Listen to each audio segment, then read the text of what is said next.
unfortunately, whatever room one person is in, all of us. So staying in the one room and the one bed at the hotel was not that big a deal because we could have got a suite, really. But finally didn't like that because it was on the second floor. It was too far from the washer dryer. No. The beautiful thing about this is it was right on the water. It was on the estuary. You Yeah, looked out at wasn't night, and it was as far away from the hills and the burning and the smell. It was like it was not even like you were anywhere around it. And- So it really was like a big vacation for us. Yeah. We're water people. And it It wasn't. I like staying at hotels and I like traveling and things like that. So when we went to the hotel, it was kind of fun for me. I like staying at the hotel. But after a while, it got kind of weird, like getting up in the morning and they had like this free breakfast where you'd go down and they had muffins and bananas. Oh, and did you things. go down and get them? Juice.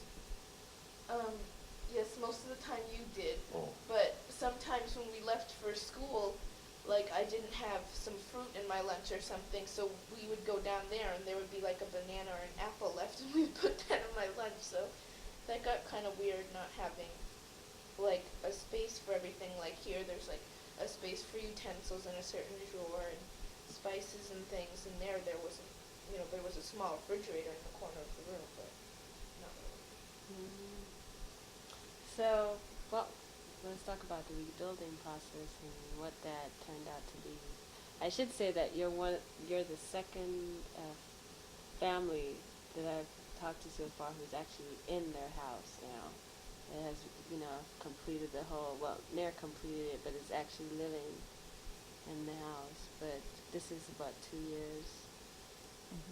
2 years after the actual It'll fire. be 2.5 years on Angel's birthday. Wow. She was 9.5 the day it burned. So. And we've been in, it'll be 8 months, February 18th. So. Well, the rebuilding process really was hell from the beginning. The insurance company,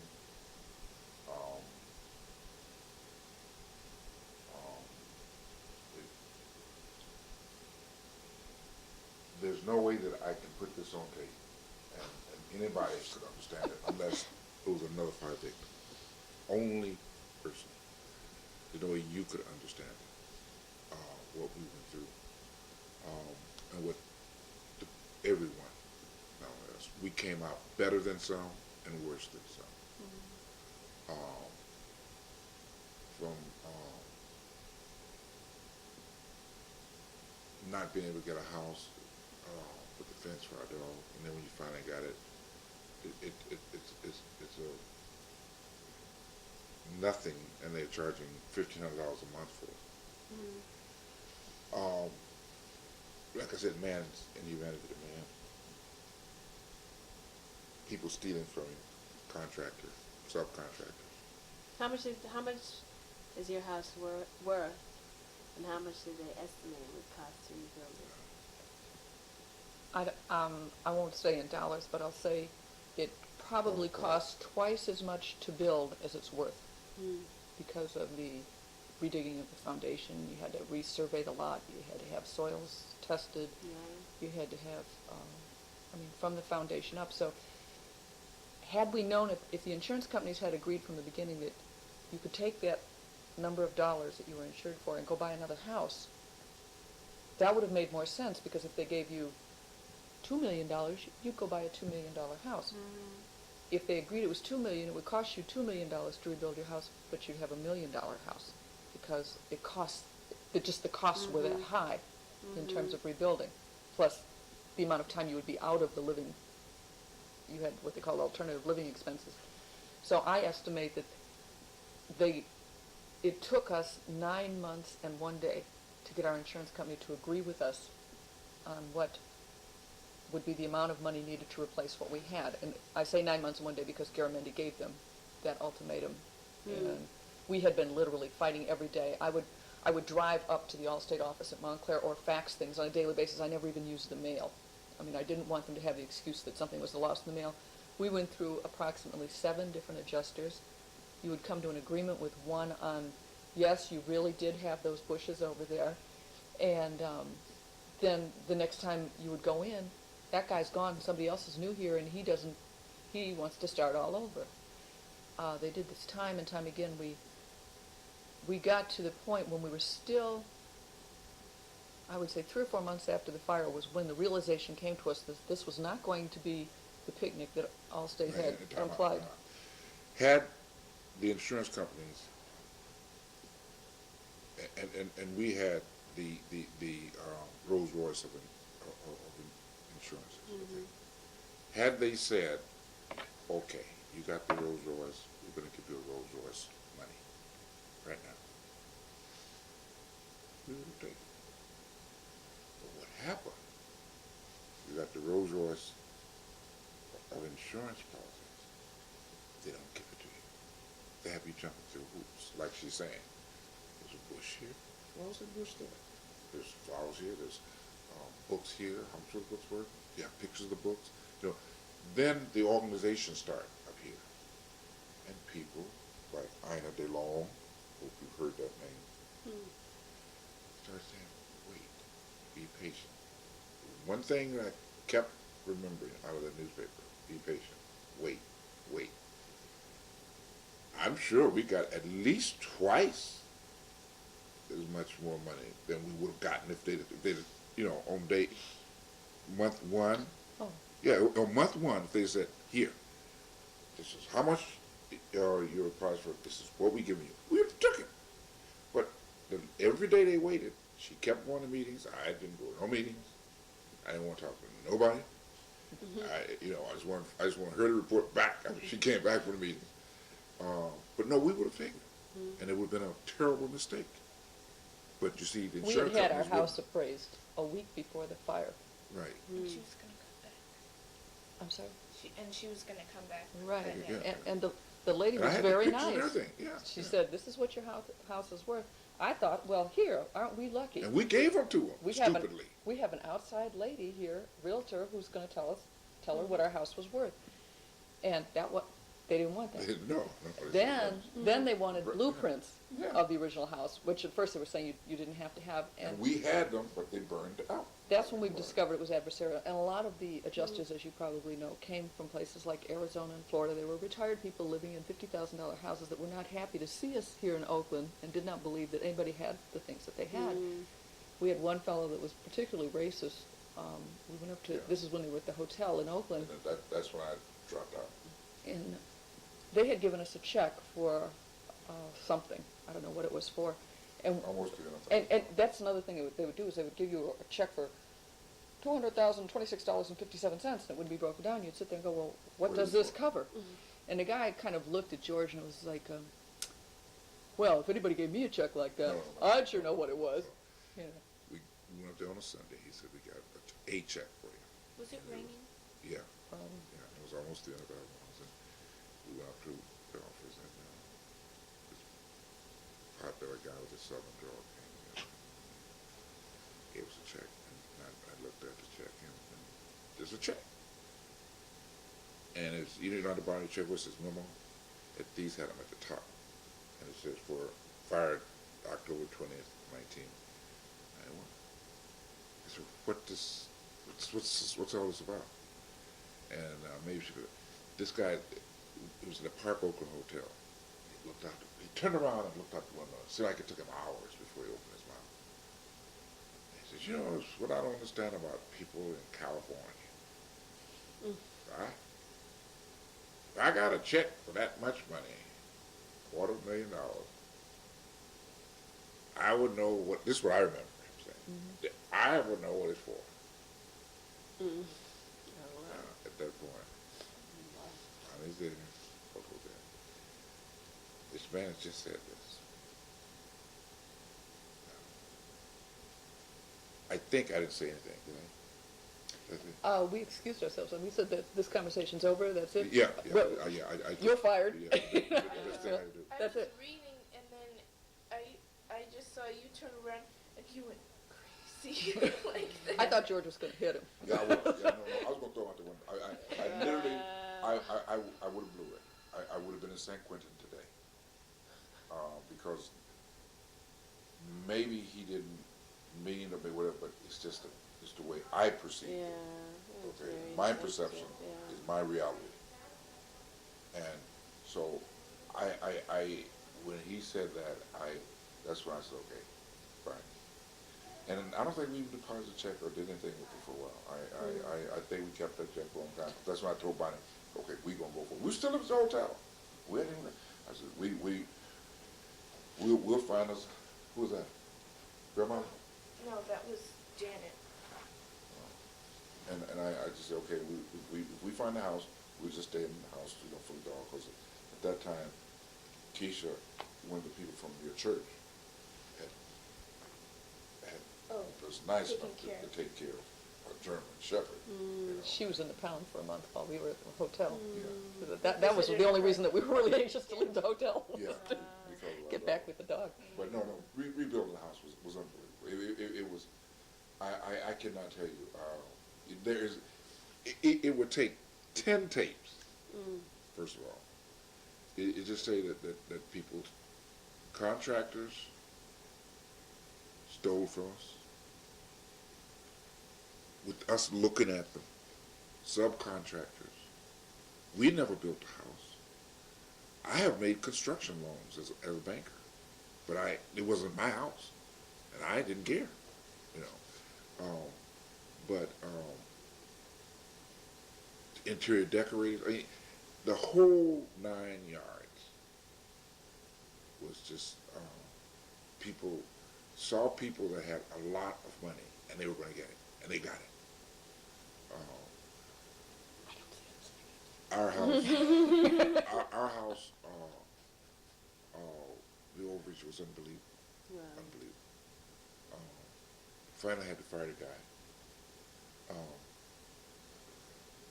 And the guy wrote a letter to Chairman of the Federal Reserve Bank, on me.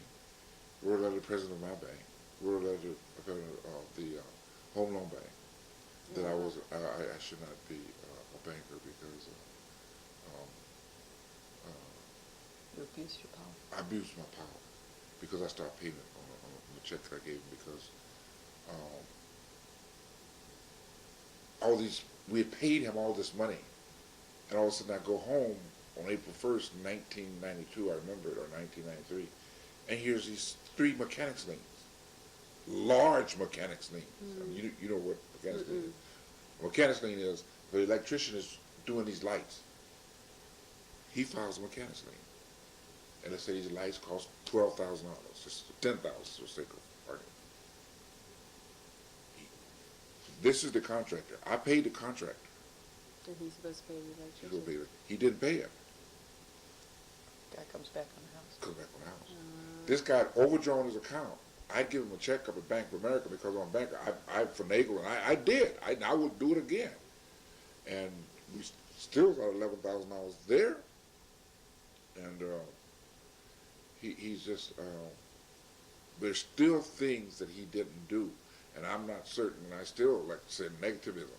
I don't know what's in those walls, you know. I don't know what's behind here. Okay, so our trust level shot. No, my trust level was shot. I told you from Jump Street. It wasn't only him. There were other contractors that did worse than that to other people. We just happened to catch him at the right time. He looked at you in the face and lied. And I don't know where he is now. We finally turned it over because it was just, it lost a lot of money. A lot.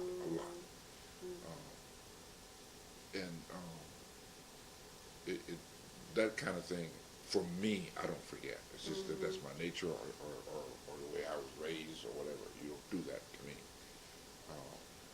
And every time I see a car, it looks like his now. I look and see if it's him. You know. So you think the fire, that as a result of the fire, you guys are somewhat worse off? Because I know, I think I got your name through James. I think it was No, Henry Cotton. Henry Cotton, Yeah. yeah. And he was saying that he felt, I mean, they were very you know, like the fire had, you know, it wasn't that bad for them. He's an But- insurance agent. He missed all the trauma. I guess that's what it was. But you know, his house is being rebuilt. It's better than the one he had before. He's designing Okay, it. but you can't, you're talking apples and oranges. Mhm. Henry just started. Mhm. And Henry advised me, and I've known Henry all my life. Henry and I go back a long way. George, don't even start on the house. Take that money, put it away, just wait. That's what he did. He had another friend of ours. Mhm. They just waited. Okay? Well, we had to have something to do. It's our nature. We started. Had we did what he did, I don't know what would happen. Maybe we would have felt like he felt. Because he's building his saxophone over there, you know, and that's what he wants. And plus you got to understand, if I need something from Citibank, I'm going to get it. If you need something from Citibank, that don't mean you're going to get it. Henry worked for Allstate. Don't get me wrong, we're friends. But Henry was treated differently than me as one of his clients. And I don't care what he said, and he knew how to play the game. We didn't know how to play the game. Except if I had done what he said, I would have been playing the game. But I'm human. I'm a man. Yeah, you wait. I'm not.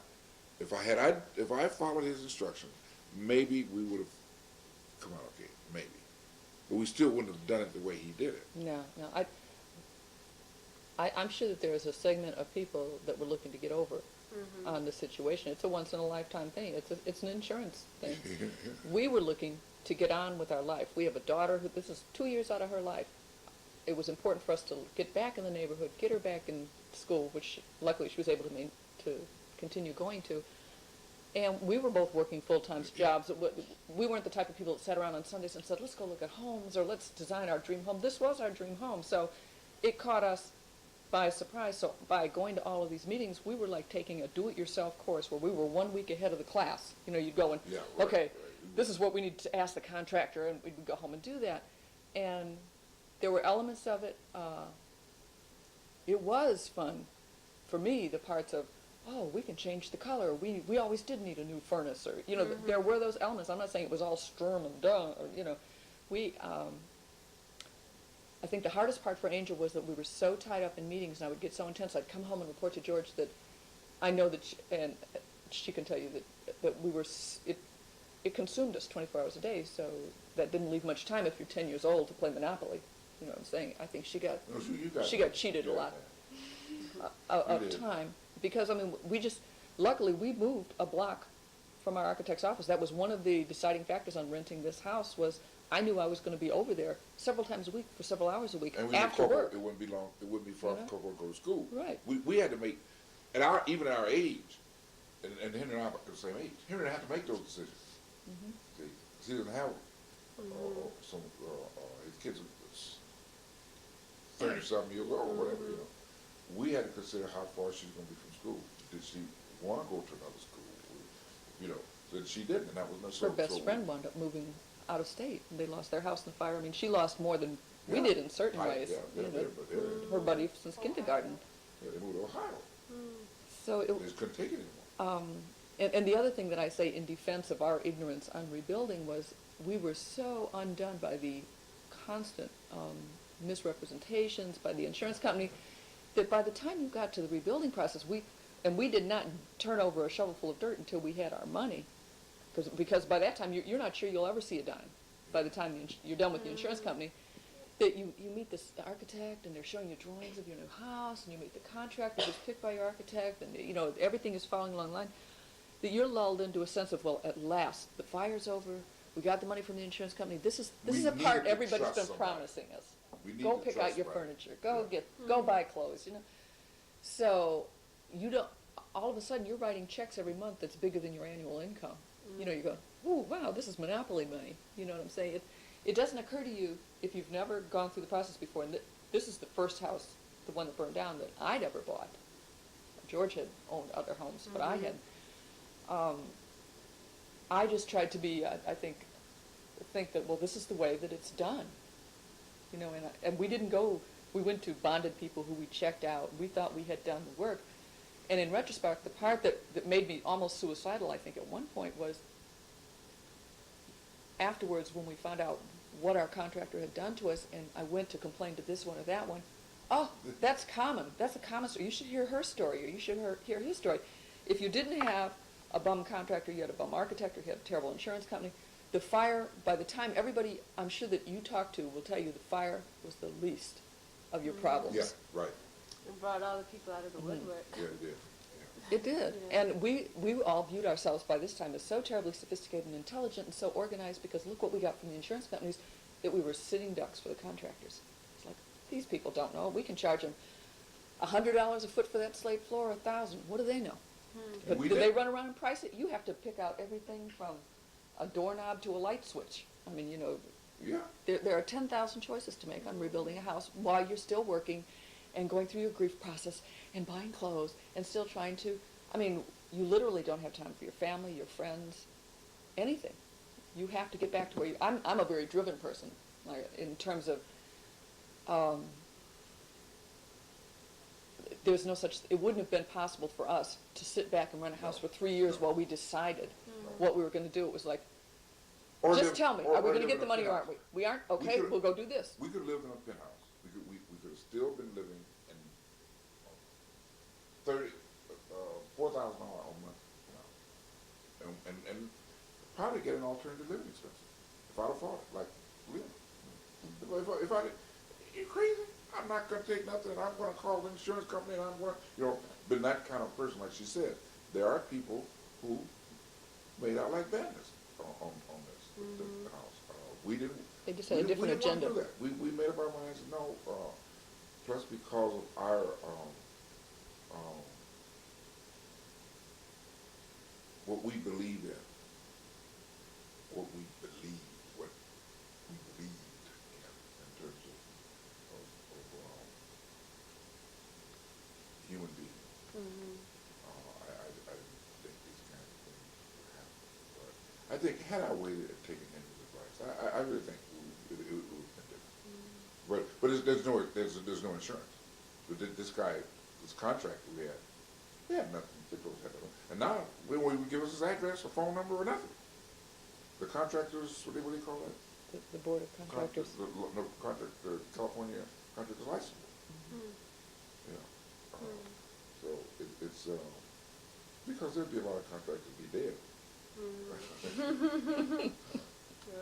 So how do you feel about your new home now that after you've gone through the whole process? Do you like it? I like it a lot. What do Yeah. you like about it? Well, That's we your got to bedroom, choose. so We got I got to choose a lot of things about my room and different things about the house, and now I have my own bathroom, and like before we had these yucky yellow walls and green rugs, and I didn't like them, and we got new I remember you furniture, and now we have, well, now we're using the downstairs, which used to be a basement. Now we're using it, we have my CD player down there, and there's a radio and a fold-out bed, so, you know, if I have a sleepover, my friends and I can go down there and listen to music, and it's a lot more personalized. Angel came up with a lot of good ideas. The staircase for the house and the deck. Yeah, we used to have to go outside and go downstairs to the basement. And we were sitting there one night, and she and I was always bored with this architect, doorknobs and stuff. And she said, "Why do we have to go outside? Why can't we build it so that we can go down? So if you don't sit down with an edge, then you know, where you can go in and go downstairs, and you know, and that's it's just funny. So you don't have to. We just choose new things. And that was her idea. So what do you guys like about the house? What I like about the house is because of the fact that George is 60 and I'm 48 and stuff, that there were things that the other house needed. We could have used all new windows, and we had just put a new roof on it, unfortunately. Um, there were things that would have cost a lot of money to do that I'm sure that we would have never done. It needed a new furnace. We needed new rugs and stuff. So in that sense, we did get the upgrades. We did get all of that stuff. I'm very happy with the choices that we made. I like the way the house looks and feels. There's still a residual of I don't trust it. The house, we're not new house people. We've never looked at new houses. I don't like new communities. We like old, different, all that stuff. So the old house, number one, was old. I mean, older. It had that character, and it was, like I said, it was completely surrounded by lemon trees and bushes and stuff. So It had character. That's what you have to write with. not well. The other thing is, it stood for 40 years. Spring, summer, fall, winter, whatever. Like I said, I'm coming from Chicago. I'm more season conscious or something. And so, this house, there was water under the basement, under the 2 bedrooms for a while, and it made us extremely nervous. Like, well, what's that doing there? It's not supposed. It cost an additional $6,000 to get that moved down, and I can't tell you how much worry and. So there's an element that some things were not done by this guy correctly. There's not in here in our bedroom. The ceilings are different heights, and that makes the house architecturally more interesting. But there might be a little fine crack there. Now I don't know if that's just normal settling or what. So until we've lived in this house for, I'm going to say, a couple of years, I don't trust it. You know, and it's not just your house. It's like the whole neighborhood has changed. The people next door, they have a huge swimming pool in there now. I'm going, huh? You know, the people on 2 sides of us have not rebuilt and will ultimately, I'm sure, sell. What'll go in there? We liked the look of our old neighborhood. Yeah. It was very. We loved it. And the thing was, it's not that each house was so beautiful. You never saw them. It's very rural almost at night. It's dark and it's trees and it's taken a long time for almost all of the construction is done on the street. Maybe when they finish their landscaping over here for a year or two, because she'll hang on to her property. But I don't have the same sense of nothing will happen to this house the way that I felt even the day of the fire, because look, it's been here since 19 whatever. Well, this house hasn't. And for all I know, I'll get up and the pane of glass will be falling out, or the roof flaps will start leaking, or, you know. It's getting better. We've been here 8 months, and I've been reassured by a number of workmen that, yes, they did do a good job, and don't worry, and that, you know, but it's the way I would feel about any new house, and particularly after what we've gone through with other people. And old-time construction companies will always tell you that you'll never have the quality of, or the rebuilding or the workmanship of the old homes. So while I don't think that we didn't go cheap and we didn't get taken in the majority of the areas. When things go bad in our society, you know, it's like throwaway. It's like throwaway. So I don't feel as secure here, although it's probably a securer house. It doesn't have the history to support it. I like the kitchen. And our bedroom.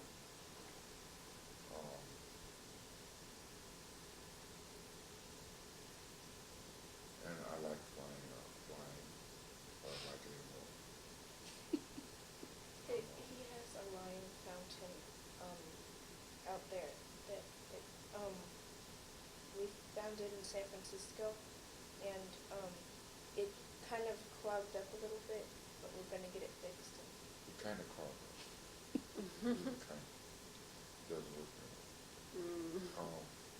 But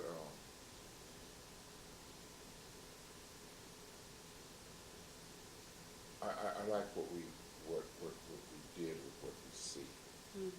But I think finally summed it up is that we're not necessarily for a new house. We want to establish community. We want to know that people are not going to be leaving. Helen next door, huge. I can't explain her house. She hasn't even touched anything. I don't know if you know she's coming out as well. She's taking good care of it in terms of irrigation, that kind of stuff. But she hasn't done anything. People behind us haven't done anything, period. Yeah, they're huge house. I mean, they got an elevator in it. I mean, and it looks, right now, it's like I was in Mississippi. I mean, I have asked financial with her. I the address and the name, 'cause I am gonna take it down, see? Because, no, I'm very serious about this. Uh, they should do something about it. People next door, Helen and Bob, built, a Black Hawk super house. Oh, God, let's Seriously. hope they never go down to the museum. No, I'm serious. I'm very serious. I don't know, you didn't see it, but I mean, you can't believe this house. People come up front and they look at our fireplace and they beat for it and say, where's your other fireplace? Because, and then they had theirs, is paint the right word? The color is almost the same. Oh yeah. But She came over where we were and asked us what color we had. And then because we started, and we were in here before they were in. the first layer was exactly the color. of the Yeah, house. exactly. Wow. You know, and this is old Piedmont money. I mean, this, both of them. We just want to know, but they go away on their trips. They pay her to pick up the mail and we see. Like $7 a day Wow. just to pick up You mail. know, we see their dividend checks. But seriously, I don't even go around the community that much. I'm just not, that's not my type of thing. But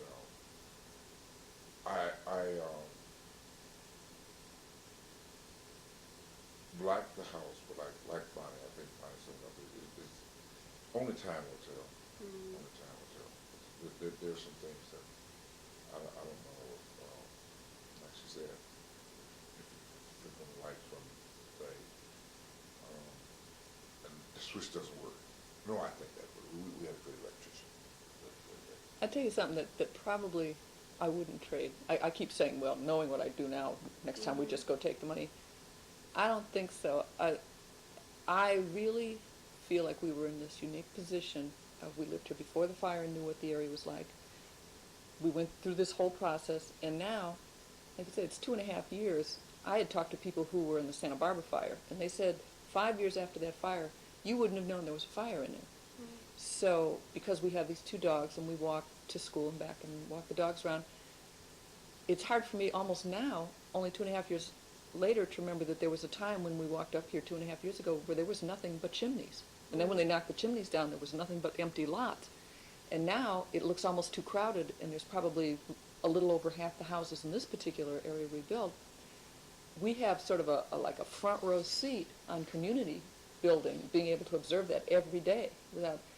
And to me, it's interesting. I didn't understand how you made a stucco house or how those big, like this house next door here, you would think it's been there for 100 years with these giant stone things. I watched them put them up. And I mean, one day there's a fence where there wasn't. One day there's all of a sudden, one thing people are spending money on is landscaping. There's a gorgeous lawn and flowers where it was dirt for the last 1.5 years with, workers' paper. So it's been incredibly fascinating to live here. We're going to have an old neighborhood, very mixed. And like, I agree with you. If we had been up on Contra Costa Boulevard and we're the only house and the first one up, I wouldn't have gone back up there for anything in the world. But because if you stand on our deck and look out, you don't know there was a fire here. So we're like right on the cutting edge.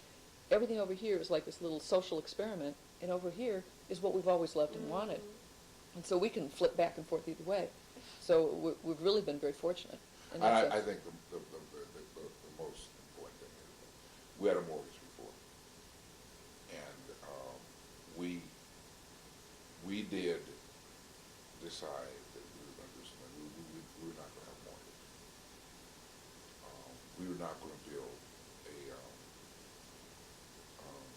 super Black Hawk right next door and have a mortgage. We made up our mind we were not going to do that. Early on, one of the first checks we did is paid off the mortgage. And we worked from that point. We worked from zero. And this is what we had to work with. And that's where the contractor screwed us, because we were working on a tight budget, and that's the way we wanted it. And it didn't exactly turn out that way, but it's a lot better in terms of that, wouldn't you say? Oh, absolutely. Yeah, I mean, when you, there's a lot of ways to like I said, measure it. at my age, even though I got the time and age and to retire or whatever, but, and, if, one day I'm in a bad mood and my supervisor says something, I can tell him to go, do what he wants to do, Mm-hmm. Theoretically. You have Theoretically. security. And, that's something that, I never thought of. Well, one final last question should be covered. But do you think you finished your grieving process? And how do you think fire has changed you or changed your perspective of life? Well, clearly, I know I'm not done because I can't talk about it still without crying or Yeah. having my voice away. I'm not very good at letting go of things. I think the upside of it on that sort of a scale was it has brought us closer together. We know that we can go through something like this and come out the other end because we've seen people that didn't.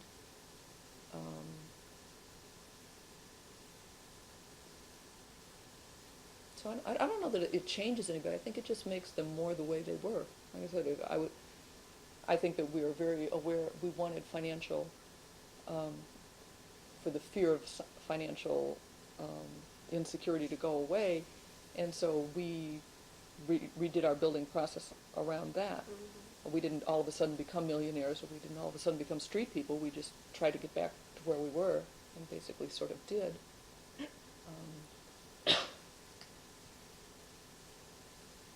But I don't see myself being substantially, it was not a religious epiphany or anything else. I mean, Mm-hmm. you just go on. Yeah. I think if you have a certain confidence, you're going to go on. Well, I think it's made me enjoy this house a lot more and notice how lucky we are in comparison to other people who have gone through the fire, and people who haven't, because before the fire, if I had had a bathroom in my room, I don't think I really would have cared about it as much or realized how lucky I was to have the bathroom before the fire. But now I know that I'm really lucky to be able to at least have my own room, by myself, and have a big house. A lot of people who went through the fire haven't even settled with their insurance company yet, and we're done rebuilding. So I think we're pretty lucky for that. Well, I think it made me, and maybe Ronnie right, it didn't change me, but I don't trust.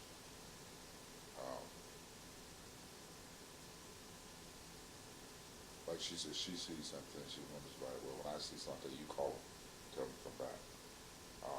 I have a very, very negative attitude about people in the building trades, and that includes architects. I have not gone down, and I had a good relationship with our architect, to the point where he took me to lunch to his, whatever, Rotary, and we live right down the street. I had a good relationship with his staff, but there were little things that I began, and I still am, very picky. I began to notice things that even showed up on his bill. He'd fax something to somebody and it would be $20, It was something that maybe one of his staff didn't do. Or Johnny would go up and put a little circle on the fireplace, and that was $400. And maybe it is $400. I don't know. I've never built a house before, but it's just that the one person, and this is kind of like the camel that I really trusted. I know that did a good job. Was the electrician, and he came out and looked at the fountain.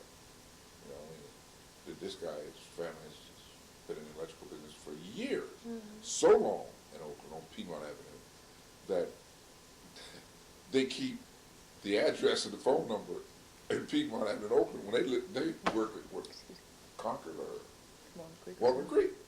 You know, the goodwill is so, no one could pay for the goodwill. No one could pay for the goodwill for that. Like, so they keep the address down there. And you call that address, but the phone is out there. And finally, the wife told me, you know, where I was calling, because I went down to pay him one day when we got the mechanics lien. But when he came out to look at that, oh, this wasn't the right.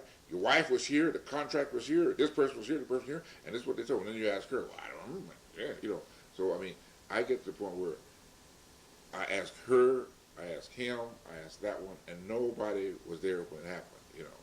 So my trust level, and I find this even at work. And fortunately now, my assignment is such that I'm independent.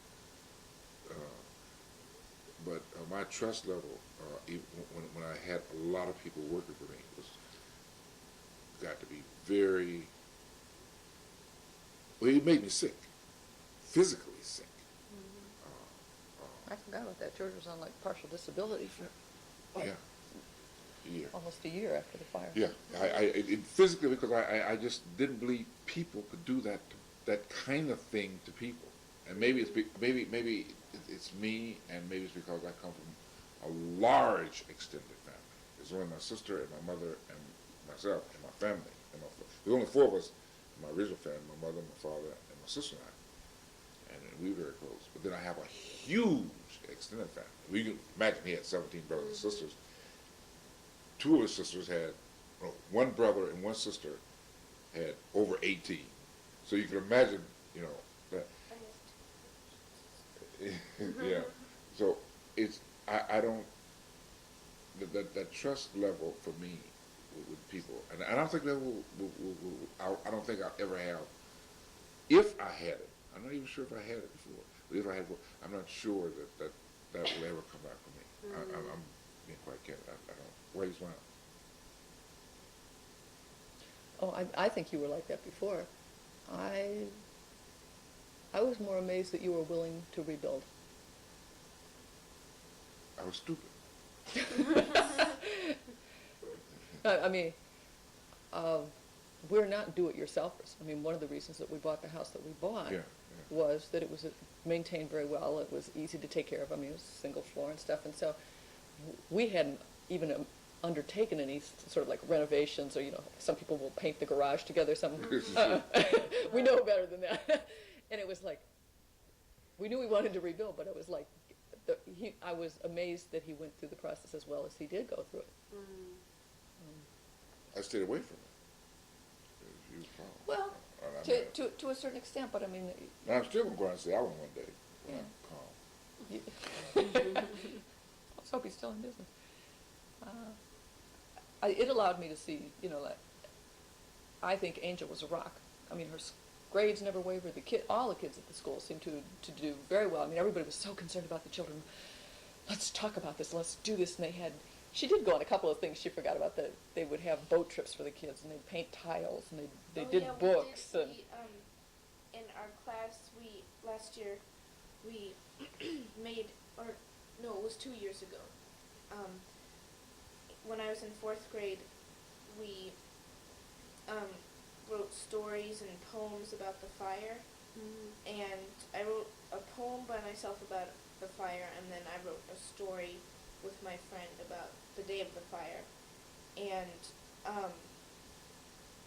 then we put them all together in a book, and there were pictures too drawn by people, and it was called Stories and Poems by the 4th and 5th grade class of Hillcrest, and we published it, and I think it's in some of the libraries in Oakland, and it's in our school library, and we sent some copies of the books to kids in Los Angeles when the earthquake happened. Even, you know, some kids' houses, you know, caught on fire, and some, you know, just the earthquake. Was the fire or the earthquake? Both. Oh. And for the earthquake, you know, ours wasn't an earthquake, but it was still like, you know, a disaster. So. we sent it to them. Well, and let me tell you they what, my last statement about my trust though. You know the lights around the lake. What do you call it? What was it? The String of lights. string of lights. Have you been to Oakland very long? Mm-hmm. Yes. Not too long, but Okay. Well, see, I was here when they were that way before the war, the big war. mm-hmm. And so they wanted everybody to put up $50 Something for a little. for a bulb, so that the Lake Mary Freckles could get the string of lights again, which is beautiful. Mm-hmm. Particularly if you're at the Lakeview Club, so when you look around, I mean, it's absolutely Mm-hmm. gorgeous. Mm-hmm. You drive around. But what happens is they're gonna have this area where they got the plaque, and they're gonna put your name up, right? Mm-hmm. Have you ever seen it? Mm-mm. Nobody has. We contribute.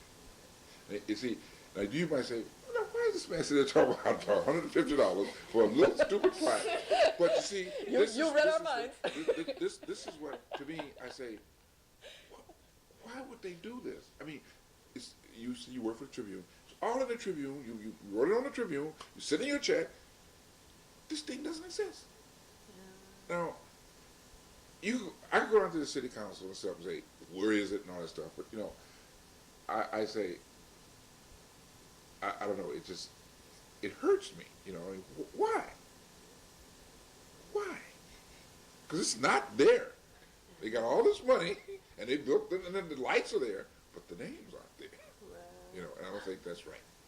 Huh. I think that in life, there's a right and there's a wrong. I think that's wrong. Hmm. You know, that's See, you're just like you always were. what?